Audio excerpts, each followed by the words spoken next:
യേശു കർത്താവിനെ കുറിച്ച് സർവശക്തനായ ദൈവത്തിനൊരു പദ്ധതി ഉണ്ടായിരുന്നു. യേശുക്രിസ്തുവിൻ്റെ കാൽവറി മരണം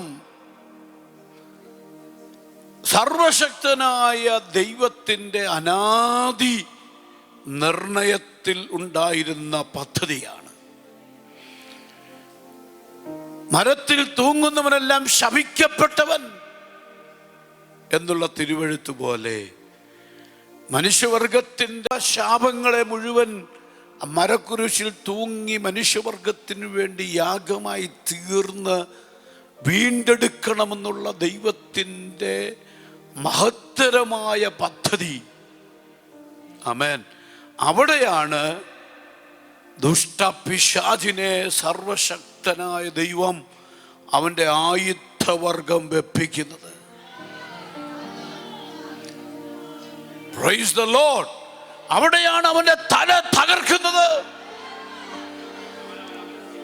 ആ കാൽവറി ക്രൂശിലാണ് പിശാചിന്റെ തല തകരുന്നത്.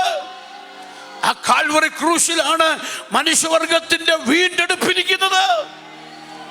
ആ കാൽവറി ക്രൂശിലാണ് അവന്റെ അവസാനമുള്ള രക്തവും മറുവിലയായി കൊടുക്കുന്നത്.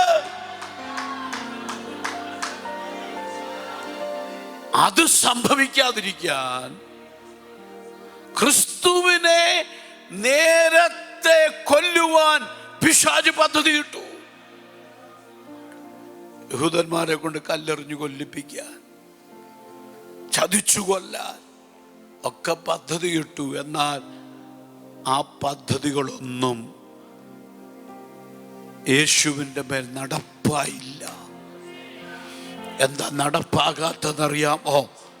33.5 തിരുവയസ്സിൽ കാൽവറി ക്രൂശിൽ മരിക്കാൻ ദൈവം പദ്ധതിയിട്ടിരിക്കുമ്പോൾ അതിൻ്റെ ഒരു ദിവസം മുമ്പ് യേശു മരിക്കാൻ സർവശക്തൻ സമ്മതിക്കത്തില്ല.